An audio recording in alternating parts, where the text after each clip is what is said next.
ఇప్పుడు మనం అసెంబ్లీ చూసాం. అసెంబ్లీ గురించి మాట్లాడుతున్నప్పుడు ఇప్పుడు ఒక కీలకమైన అంశము అసెంబ్లీ అయిపోవచ్చింది. అసెంబ్లీ అయిపోయిన తర్వాత కొన్ని సాంస్కృతిక కార్యక్రమాలు చేశారు. సాంస్కృతిక కార్యక్రమాలు శృతి మించినాయి అన్నది ఇవాళ వైసీపీ చేస్తున్న ఒక ఆరోపణ. అక్కడ జగన్మోహన్ రెడ్డిని అవహేళన చేస్తూ స్కిట్లు చేశారని, తర్వాత రాష్ట్రంలో ఇన్ని రకాల సమస్యలు ఉన్నాయని మీరే మాట్లాడుతుంటే వాడికి సమాధానం ఇవ్వకుండా మీరు అక్కడ సాంస్కృతిక కార్యక్రమాలు చేసుకొని మీరు స్కిట్లు స్పెసిఫిక్గా ఒక ప్రోగ్రామ్ పేరు చెప్పి అలాంటి స్కిట్లు చేసుకుంటూ మీరు సంతోషపడడం ఏంటి అన్న దాన్ని ఒక ప్రశ్నించే ప్రయత్నం చేస్తారు. అంటే ఏంటి దాన్ని ఎలా చూడాలంటారు? నిజంగానే అంటే ఈ 15 రోజులు 20 రోజుల పాటు టెన్షన్గా వాళ్ళు ఉన్న వాళ్ళు కొద్దిగా సేర్తీరానికి ఒక ప్రోగ్రామ్ పెట్టుకుంటే దాని మీద ఆ స్థాయిలో ఆరోపణలు చేయాలన్నది ఒక పాయింట్ అయితే, రెండోది జగన్మోహన్ రెడ్డి మీద చేశారు అనే ఒక అన్వయించుకొని వీళ్ళు ఏదైతే మాట్లాడుతున్నారో దాని మీద మీ అబ్జర్వేషన్ ఏంటి అసలు? అంటే శవం దగ్గరకి ఎక్కడికి వెళ్ళినా కానీ నవ్వుతారు అనేది జగన్మోహన్ రెడ్డి గారి మీద పవన్ కళ్యాణ్ విపక్షంలో ఉండగా చేసిన ఆరోపణ. దానికి అనుకూలంగా ఒక స్క్రిప్ట్ అయితే ఉంది.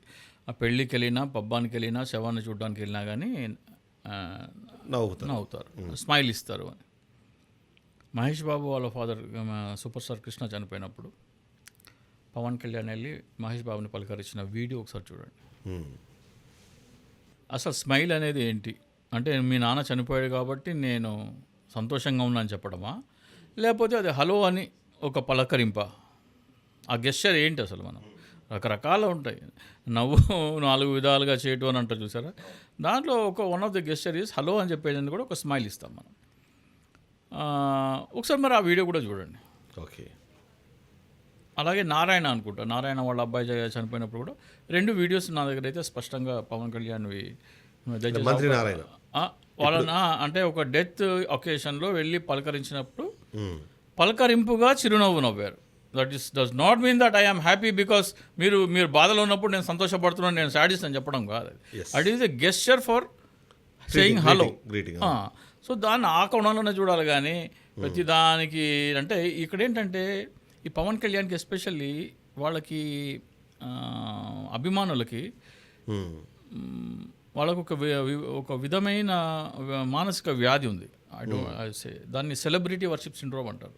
ఓకే. ఆ సెలబ్రిటీ వర్షిప్ సిండ్రోమ్ వల్ల వాళ్ళకి ఏంటంటే మా అధినాయకుడే గొప్ప, ఆయన ఏం చేసినా అదే కరెక్ట్ అనే భ్రమలో ఉంటారు.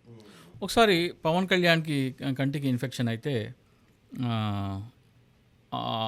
ఐకి పట్టి వేసుకుని బయటకు వస్తే దాన్ని ఒక అభిమాని ఒక పోస్ట్ పెట్టాడు. ఎవరికో కంటికి చూపు లేకపోతే తన కంటిని దానం చేసిన పవన్ కళ్యాణ్. అన్న, నువ్వు ఒక కనుసైగా చేస్తే మేము కోట్ల మంది దానం చేసేవాళ్ళం ఉన్నాం కదా, నువ్వెందుకు నీ కన్ను దానం చేసినావన్నా అని అతను పోస్ట్ పెట్టాడు. అంటే వీళ్ళ మానసిక పరిస్థితి, అంటే వాళ్ళని మానసికంగా బానిసలుగా చేసుకొని ఎట్లా వాడుకుంటున్నారు అని నేను చెప్తున్నాను. సో అటువంటి పరిస్థితి అటువంటిది కనబడుతుంది. మొన్న కూడా ప్రసాద్ చిగిలిశెట్టి అని ఒక అతను ఉన్నాడు. ఆయనంట పవన్ కళ్యాణ్ సభ జరిగింది కదా, పవన్ సభ జరిగితే నరేంద్ర మోడీ ఆదేశించాడంట ఇంటెలిజెన్స్ వర్గాలకి, ఇంతమంది ఎట్లా వస్తున్నారు అసలు ఏంటి జనప్రవాహం ఏంటి అని ఆరా తీయడం కోసం చేశాడంట. నేనేం చెప్తున్నా అంటే నరేంద్ర మోడీ కనుక నిజంగా ఇంటెలిజెన్స్ వర్గాలుగా ఆదేశించాలంటే ఒక సభ పెట్టి దానికి ఏర్పాట్లు చేసుకొని దానికి జనం వచ్చింది కాదు. జగన్మోహన్ రెడ్డి ఎటువంటి సభ లేకుండా ఎక్కడికి వెళ్ళినా సరే జనం ఎట్లా వస్తున్నారో అది చూడమని చెప్తారు. ఓకే. నిజమైన జనాలు అది ఎటువంటి అన్ప్రెసిడెంటెడ్, అది అంటే అన్ప్లాన్డ్గా జనాలు అంత వస్తున్నారంటే ఎందుకు వస్తున్నారు? మరి ఆయనకి ఈ రోజున కూడా ఎవరి ముందర వెళ్ళి మైక్ పెట్టినా కానీ మేము టీడీపీకి ఓటు వేసినాం కానీ మేము చాలా తప్పు చేసినామని ఈరోజు ప్రజలు ఎందుకు చెప్తున్నారు? What is the mood of the people of Andhra Pradesh? ఇవన్నీ ఇది చూస్తాడు. ఒకవేళ అంటే నరేంద్ర మోడీ అవేం పట్టించుకోడు, కానీ ఒకవేళ పట్టించుకుంటే ఇది చూస్తాడు కానీ అది చూడడు. అవును, ఎందుకంటే వాళ్ళ కూటమిలో ఉన్న వ్యక్తులకు వస్తే అది హ్యాపీనే కదా. హ్యాపీ కాదు, లేదు అంటే అంత జనం అంత పాపులారిటీ ఏముంది అని. పాపులారిటీ అందరూ దీనికి వస్తారు. ఇప్పుడు తెలంగాణలో ఒక సభ అయింది.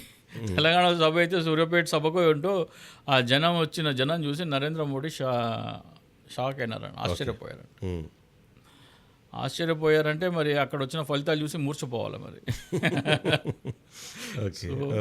అది మనము చెప్పడం లేదు. సో వీళ్ళ సైకిక్ అట్లా ఉంటుంది. వీళ్ళందరినీ అపీజ్ చేయడానికి పవన్ కళ్యాణ్ కొన్ని ఇటువంటి స్టేట్మెంట్స్ చేస్తూ ఉంటాడు అనమాట.